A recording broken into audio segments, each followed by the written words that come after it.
Salam Bapak Ibu Saudara-saudari yang dikasihi Yesus dan yang saya kasihi. Berjumpa kembali dengan saya, Pendeta Rizuli Lubis. Sebelum kita melihat tayangan video ini, jangan lupa ya, subscribe, like, comment, and share. Bagikan video ini ke sebanyak orang menjadi berkat. Anda sudah mendukung pelayanan, bahkan Anda sudah melayani Tuhan ketika Anda membagikan video ini. Saksikan video. Salam Bapak Ibu Saudara-saudari yang dikasihi Yesus dan yang saya kasihi. Berjumpa kembali dengan saya Pendeta Rizuli Lubis. Kali ini kita akan wawancarai Pak Ferry Manurung. Pak Ferry Manurung ini jemaat kita sudah lama, tetapi kurang lebih 6 tahun yang lalu sudah dokter vonis untuk cuci darah. Saya tidak izinkan cuci darah, tapi kurang lebih setahun yang lalu, belum sampai setahun yang lalu ya. Ya 6 bulan yang lalu yang saya ke Israel, saudara, karena 3 minggu perjalanan di Israel, saya katakan kalau nanti dokter suruh cuci darah saja. Yang saya khawatirkan itu waktu itu kalau saya ada di Israel, meninggal gitu. Jadi saya izinkan cuci darah. Sekarang kita akan wawancarai beliau. Namanya siapa? Ferry Manurung. Ya, agak kesana sekali-sekali Pak. Ferry Manurung ya. Oke. Bapak sekarang usia berapa Pak? Usia 62. 62. Istri? Satu? Istri satu. Oh. Anak 4. Anak 4. Nggak ada rencana nambah istri Pak? Oh, Kenapa Pak? iya, kita kan udah ikut Yesus. Oh. Di dalam Yesus. Di dalam Yesus nggak boleh Pak ya? Nggak boleh. Satu ya, oke. Karena kan yang lain boleh itu. Keyakinan yang lain boleh. Ya, oke. Jadi Bapak bisa ceritakan sakit Bapak itu dideteksi dokter itu sudah berapa tahun yang lalu? Kalau seingat saya 6 tahun yang lalu ya. Sebenarnya sih udah lama. Cuman poli dalam bilang kamu harus cuci darah. Ya. Cuman saya gimana ya? Saya dulu berjanji nggak mau cuci darah Ya. gitu. Biarlah darah Yesus yang Amin. menyuci, Ya. saya bilang kan. Tapi ternyata saya rasakan itu selama nggak cuci darah habis 10 kilo badan saya. Muntah, mual, nggak bisa makan. Akhirnya saya datang ke dokter. Habis ke dokter dikasih semua apanya, data-datanya, kamu harus cuci darah. Oh, saya mau ngomong gitu kan nggak bisa. Iya doh, pokoknya kamu malam ini harus cuci darah kalau mau kau hidup. Ya saya juga berpikir, ntar dulu lah, saya bilang. Besok harinya saya pikir-pikir konsultasi saya ke tempat dokter yang lain, harus segitu juga. Oh gitu. Ya otomatis saya udahlah, saya nyerah cuci darah, udahlah. Saya serahkan ke dokter, cuci darah udah jadinya. Oh, tapi kan Bapak masih ingat nggak yang saya katakan 6 tahun yang lalu nggak usah cuci darah kan? Iya, ya, memang. Tapi setelah yang saya mau ke Israel, baru saya katakan kalau nanti kontrol disuruh cuci darah, ya sudah kan begitu ya? Iya. Terus bisa ditunjukkan di mana yang di ini Pak? Iya, ini. Coba Pak. Ke kamera Pak, coba. Itunya aja ya. Dari mana ngambilnya Pak? Dari dada ini. Dari dada. Wih, itu saudara ya. Jadi terbukti ya. Ya, oke Pak. Tutup lagi Pak, nggak apa-apa. Ya. Sambil ngobrol-ngobrol santai, sambil nutup nggak apa-apa. Jadi ini mulai cuci darah berapa bulan yang lalu Pak? Dimulai. Udah kira-kira 5 bulan lah. 5 bulan cuci darah. Seminggu berapa kali Pak? Seminggu 2 kali. Seminggu 2 kali. Oh, jadi memang kalau dia habis cuci darah agak segeran ya? Agak segar. Segar ya. Oh. Terus selain itu Bapak ada apa lagi? Jantung. Udah pasang ring. Pasang ring berapa ring Pak? Satu. Asam urat juga tinggi. Oh, penyakit ini sudah berapa tahun Pak Bapak alami? Ada berapa tahun? Ada kira-kira 5 tahun lah. 5 tahun. Kalau asam urat udah lama. Udah ada 25 tahun. Iya, yang dokter mulai arahkan ke ginjal yang harus cuci darah udah kira-kira 5 tahun 6 tahun lah ya. Kalau marah sama ginjal belum. Ya. Oh. Tapi kalau jantung udah ada. Udah ada 6 tahun. 6 tahun yang lalu. Ginjal kira-kira 3 tahun lah, memang udah diarahkan dokter juga. Diarahkan, tapi Bapak masih mengharapkan gitu, mujizat supaya mujizat nggak cuci gitu. darah, tapi akhirnya cuci darah. Cuci darah juga. Oh begitu. Terus Kan Bapak ini pelayanan, Iya. melayani Tuhan, ya pemain musik kan di gereja kita. Gimana Pak? Bapak cuci darah, terus sambil Bapak bisa melayani bagaimana? Ya memang secara daging sih memang nggak mampu, tapi karena ada kekuatan dari Tuhan, saya tetap pasal giliran mau pelayanan ada kekuatan terus Ada dikasih. kekuatan, Itulah saya bersyukur Tuhan, biarpun dalam situasi kondisi apapun aku tetap bisa melayani. Itulah kerinduanku. Ternyata Tuhan izinkan saya melayani terus gitu. Iya. Jadi Bapak itu kalau cuci darah hari apa Pak? Hari-hari apa? Selasa, Jumat. Oh, Selasa Jumat. Kan kita ada latihan tuh Sabtu. Iya. Bapak nggak terkendala habis Jumat cuci darah langsung Sabtu latihan ya?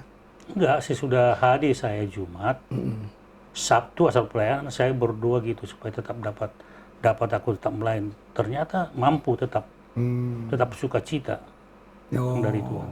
Saya merasakan.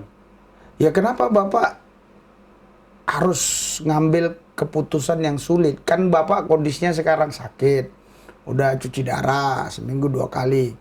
Kenapa Bapak harus hari Sabtu naik motor lagi ya? Kemari latihan. Oh Jumat ya? Bukan, latihannya. Latihan. Jumat cuci darah, ya kan? Terus kalau latihan kan Bapak naik motor Iya. ke gereja. Ya adalah mungkin 2 kilo kurang lebih kan. Apa Bapak nggak takut begitu di jalan, di jalan tak jatuh, entah apa gitu Pak? Apa Bapak nggak takut Pak? Saya enggak, karena apa? Karena saya untuk melayani Tuhan, saya percaya bahwa Yesus menyertai saya. Itu gitu. aja. Ada kekuatan gitu loh. Jadi nggak Saya takut. yakin, nggak ada takut itu. Oh gitu. Harus tetap taat atau setia. Terus istri nggak ada nasihat dari istri begitu? Ya udahlah, nggak usah ngelayani lah kan kamu lagi sakit. Nggak ada dari anak-anak, nggak ada hambatan. Dia memang nggak ada, cuman dia bilang harus udah diantar lah, naik ojek lah katanya. Enggak, saya mampu. Ya, kamu kan baru habis hadir katanya. Enggak, saya mampu kok. Saya merasa merasa yakin saya atas perlindungan Tuhan, gitu aja udah. Nggak ada yang istilahnya saya nggak yakin gitu. Oh gitu. Dalam situasi kondisi apapun. Oh. Iya. Tapi memang mereka selalu nasihati sih. Iya. Naik Gojek lah atau naik apa Grab ya gitu ya. Iya. Nanti takutnya nanti kamu pusing katanya. Oh enggak, saya mampu. Enggak mungkin Tuhan biarkan saya bilang. Apalagi untuk pelayanan sama dia, buat dia, saya bilang gitu. Ya. Kenapa Bapak bisa mengambil sikap seperti ini? Ya kan ke gereja aja cukup, nggak usah ngelayani lah kan Bapak bisa alasan sama Tuhan atau sama saya ya. Pak Gembala saya nggak bisa layani lagi karena saya ini sekarang kan udah sakit berat. Jantung pun bermasalah, terus cuci darah, asam urat, terus kalau nggak salah ada darah tinggi ya? Iya, darah tinggi. Asam urat, darah tinggi. Puji Tuhan gula nggak ada ya? Nggak ada. Kenapa Bapak udah sakit begitu komplikasi masih mau melayani gitu loh?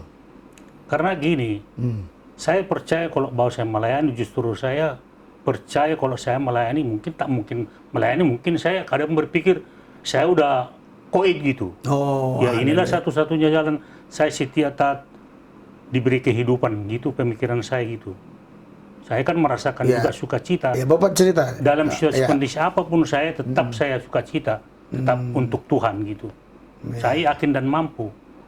Saya tetap mempunyai pengharapan, dia akan angkat semua, akan sembuhkan saya. Amen. Itu aja saya tetap pemikiran saya gitu. Saya sangat percaya kepada Yesus. Jadi Bapak ini saudara yang saya simak perkataannya, maksud beliau ini adalah ya kalau dia melayani pasti Tuhan tolong dong, diberikan kekuatan. Kalaupun mati mungkin mati dalam Yesus lah, melayani kan begitu kan. Saudara, Bapak ini sebenarnya penyakitnya sudah kronis, saudara. Sudah kronis, ada darah tinggi, asam uratnya berapa Pak? 16. 16 ya? 7 aja orang udah parah saudara, ini 16. Saya ingat pernah lebih dari 16 Pak. Enggak, 16. Iya, itu pernah 16, itu udah parah itu saudara. Ya, kalau orang kedokteran udah tahu lah itu. Terus ginjalnya bermasalah. Nah, sekarang cuci darah karena ginjalnya. Tapi Bapak ini masih setia melayani Yesus. Karena Bapak ini percaya betul bahwa kalau dia melayani Yesus, Yesus pasti bela.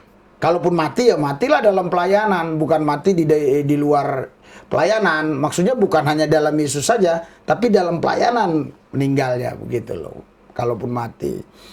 Terus gimana Pak kesaksian Bapak yang luar biasa gitu selama Bapak mengikut Yesus? Bapak cerita coba. Kesaksian Bapak selama Bapak ikut Yesus ini, apa yang Bapak alami yang luar biasa gitu? Saya sebenarnya sangat luar biasa. Sebenarnya masalah banyak saya hadapin. Tapi saya merasakan sukacita karena aku di dalam Yesus. Itulah kesaksianku. Memang sangat banyak pertolongan Tuhan di dalam hidup saya. Saya masih bisa melayani. Saya sangat bersyukur banget bisa dipercayakan saya melayani. Padahal kondisi saya tidak mengizinkan. Tapi saya percaya bahwa Yesus sanggup saya melakukan pekerjaan Tuhan. Waktu cuci darah itu Pak, sakit nggak Pak? Karena kan saya ingin tahu, saya belum pernah. Saya enggak. Enggak ya? Enggak, biasa aja gitu. Di situ justru dianjurkan kita makan pas lagi cuci darah. Jadi apapun di situ bisa dikasih makan. Iya. Tapi kalau belum cuci darah banyak nggak bisa makan pisang, nggak bisa. Nah, gitu, buah-buahan. Yang saya dengar, Bapak waktu mau masuk ke rumah sakit untuk cuci darah itu banyak hal-hal keajaiban. Misalnya tentang kamar, yang harusnya bukan kamar itu bisa kamar itu. Coba Bapak cerita. Terus dapat dokter juga, dokternya yang baik sama Bapak yang... Coba cerita Pak, gimana? Coba. Mulai dari masuknya Pak. Dahsyat mulai gimana masuk ceritanya Pak? Luar biasa. Itu Pak Joni dulu dokternya bilang saya harus ke RSPAD di sini, nggak bisa. Cuman budgetnya cuma 3 juta. Kamu harus ke sana berangkat. RSPAD. Yang rumah sakit rumah sakit tentara. Ya. Berapa hari datang aku ke sana, udah. Kamu berarti yang nangani Bapak ini pertama tentara. Tentara, rumah sakit RSPAD. Cuman dia di Ciputra nanganin juga. Dokternya siapa Pak? Pak Joni. Pak Joni ya. Pangkat apa dia? Pangkat kolonel. Tapi dia juga dokter ini kepala rumah sakit di Ciputra. Iya, di Ciputra. Dia yang nangani di situ, tapi dia dokter umum di sebagai tentara, dokter di rumah sakit RSPAD. Terus gimana ceritanya? Jadi sangat luar biasa. Jadi dia bilang begini, waduh, udahlah, kamu nggak usah, di sini aja kita, apa katanya. Sangat luar biasa, pokoknya sangat luar biasa dah. Pertama disuruh di RSPAD. Iya. Terus seingat saya ada selang yang harus diganti karena khusus untuk hamba Tuhan. Gimana ceritanya Pak? Jadi ceritanya di sini, kebetulan di sana ada selang yang mau diganti. Ya. Tapi dibawa susternya ini, oh itu bukan itu, harus yang bagus. Sama Pak Manurung, soalnya dia pelayan Tuhan. Haleluya.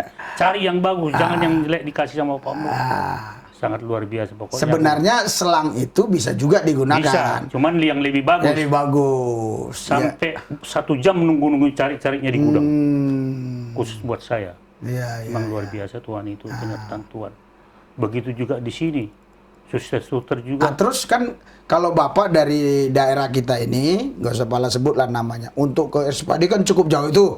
Cukup jauh. Enggak begitu jauh lah. Iyalah jauh lah, cukup Monas sana kan. Iya. Ya maksudnya. Kalau RSPAD ya jauh ya. Iya RSPAD, ini saya cerita RSPAD. Iya. Pertama kan Bapak harus di sana. Iya. Terus kenapa bisa di Ciputra Pak, jadi dekat ke rumah Bapak gitu loh? Ya saya juga waktu pas malam itu dulu kamu harus berangkat ke RSPAD, harus di sana. Soalnya budgetnya sih cuma 3 juta. Iya. Jadi di sana karena pemerintah punya yang nanggung katanya. Ya oke, saya stop. Besoknya saya nggak datang lagi dulu ya. Pikir dulu apa. Besoknya datang. Ya udah, kamu di sini aja lah. Nggak usah ke sana. Jadi Pak Joni, Kolonel Joni ini jadi mengarahkan Bapak ke RSPAD pertama. Tapi setelah pernah ditangani di sana kan sekali kan? Sekali. Untuk kedua kali itu. Terus Bapak dikasih dibantu dia supaya jauh dekat dari rumah. Iya. Jadi dipindahkan ke sini ke rumah sakit Ciputra yang dekat dari rumah. Dekat rumah. Oh, luar biasa. Terus ada pengalaman apa Pak dengan beliau ini? Bincang-bincang gimana ceritanya Pak? Dengan Bapak Kolonel Joni ini Pak? Iya, pengalaman saya sih dia banyak Kak, kalau ketemu sama dia, haleluya katanya, aku haleluya. Luar biasa memang dia, karena tahu dia saya pelayan Tuhan, kayaknya dia sangat berharga dia taruh. Memang kayaknya spesial lah daripada yang lain-lain saya lihat. Baik suster-suster juga kalau datang saya umpama, halo Pak Peri, ya, langsung disiapin tempat saya, nggak pernah langsung duluan saya. Itulah luar Ya. biasanya. Jadi ada nggak planning Bapak ke depan dalam menjalani hari-hari ini, apa planning ke depan? Rencana-rencana Bapak apa? Ya rencana saya gitu aja, bisa melayani. Melayani aja lah. Nah, melayani cukup udah. Udah. Bisa aku tetap setia, taat, itu yang kuinginkan. Oh, luar biasa. Hal-hal yang lain nggak ada lagi, Pak. Oh, luar biasa, saudara. Jadi Bapak ini tidak lagi ada pikiran misalnya program ini, program itu. Enggak. Yang penting dia bisa melayani Tuhan Yesus sampai matinya, itu udah dia syukurin. Begitu ya. Ada closing statement, Pak, untuk teman-teman Bapak arahkan ke sana. Nasihat-nasihat Bapak kepada orang yang sudah percaya Yesus. Seperti apa, Pak, kira-kira? Memberikan kekuatan. Bapak ke sana, ke kamera. Ya, saudara-saudara, teman-teman juga, saya walaupun dalam situasi apapun penyakit kita harus tetap setia melayani. Pasti Tuhan menjaga kita. Walaupun mati kita di dalam Tuhan, nggak jadi masalah. Asal jangan di luar Tuhan kita mati. Jadi harus konsisten kita tetap kepada Tuhan. Dalam situasi apapun, kayak saya ini kan, kalau secara kondisi memang saya nggak mampu. Tapi karena saya sangat merasakan atas penyertaan Tuhan, maka saya tetap bisa melayani Tuhan. Ada nggak pesan Bapak buat Bapak Dokter Joni, Kolonel Dokter Joni? Saya yakin nanti bisa jadi dia tonton ini YouTube karena banyak subscribe kita, Pak. Coba, Pak. Saya sama Pak Joni begitu tersurat sangat luar biasa. Kalian sangat peduli sama saya karena melayani Tuhan. Saya lihat Pak Joni memang, pokoknya antusiasilah kepada saya. Saya lihat kiranya lah semakin baik, semakin takut akan Tuhan selaku melayani. Artinya begitu juga buat pasien-pasien. Memang saya lihat cara kerja Pak Joni sangat luar biasa, sangat bertanggung jawab, sangat peduli sama pasien-pasien. Saya lihat Tuhan, dia merasakan apa yang dirasakan pasien-pasien. Ada nggak pesan Bapak buat yang belum percaya Yesus? Pesan saya yang belum percaya Yesus, ikut Yesus lah. Karena di dalam Yesus tidak ada yang selamat. Di luar Yesus semua binasa. Percayalah kepada Yesus bahwa Yesus kita, dia adalah nama di atas segala. Amen. Di atas nama Yesus semua ada segalanya. Amin. Ada kedamaian, ada sukacita, ada kelegaan. Marilah kita sebenarnya kita bersandar kepada Tuhan. Apapun pergumulan kita, apapun masalah kita selalu mengharap kepada Tuhan. Jangan kita mengandalkan pikiran kita, karena Yeremia 17 ayat 5, terkutuklah orang mengandalkan pikiran, terkutuklah orang yang menjauh dari Tuhan, terkutuklah yang mengandalkan manusia. Iya, saudara, Bapak Ibu sekalian, luar biasa ya kesaksian tadi. Tujuannya adalah memberikan kepada saudara inspirasi, memberikan kepada saudara impresi untuk Anda tetap setia sama Yesus. Dalam kondisi apapun, semua Anda setia sama Yesus. Dan tadi Bapak tadi sudah bilang, di luar Yesus tidak ada keselamatan, hanya dalam Yesus ada keselamatan. Bapak sekarang berarti full pelayanan lah ya? Full pelayanan, nggak ada yang lain. Full pelayanan. Iya. Oh, jadi gimana keuangan Bapak kalau full pelayanan? Kan dari gereja Bapak kan nggak dapat gaji. Ya, tapi saya selalu ada-ada aja gitu. Ada-ada aja mujizat gitu. lah ya. Ada yang ngasih gitu. Ya. Kadang ada yang ngirim dari orang gitu. Ya, ada aja lah mujizat gitu. Lah. Nah, sekarang Bapak kalau ada orang mau bantu kirim gimana nih? Pemirsa YouTube kan ada mau bantu kirim. Ada nomor bank nggak? Ada nomor Bapak rekening. Bapak baca. Nomor rekening ya, anak saya nggak punya nomor rekening. Saudara, Bapak ini nggak punya nomor rekening, tapi anaknya punya. Nah. 48 100 100 10 10 26 1. Ulangi Pak sekali. 48 100 10 261 atas nama Naomi Yosef. Naomi Josephine. Nanti di situ ada tulisannya, saudara, hurufnya bagaimana. Oke, Tuhan memberkati. Kita berdoa biar ini kesaksian menjadi berkat buat yang sehat juga. Terlebih mungkin ada sekarang yang nonton yang juga sakitnya sama, tapi jauh dari Tuhan. Sakitnya sama tapi makin ngambek sama Tuhan. Tahu nggak ngambek? Mana ada Tuhan, begini kok saya sakit buktinya. Bapak ini tetap setia. Sudah 6 tahun mulai terdeteksi 3 tahun lah ginjalnya bermasalah. Ya. Sekarang sudah cuci darah tapi tetap setia melayani Tuhan Yesus. Kita berdoa saudara. Tuhan Yesus, aku berdoa buat semua pemirsa yang nonton, Engkau urapi, Engkau berkati, biar iman mereka berakar, bertumbuh, berbuah di dalam Yesus. Terlebih terus yang sudah subscribe, jauhkan dari corona dalam nama Yesus. Siapapun yang nonton ini, singkirkan, jauhkan dari penyakit-penyakit virus corona. Di dalam nama Yesus kami berdoa. Amin.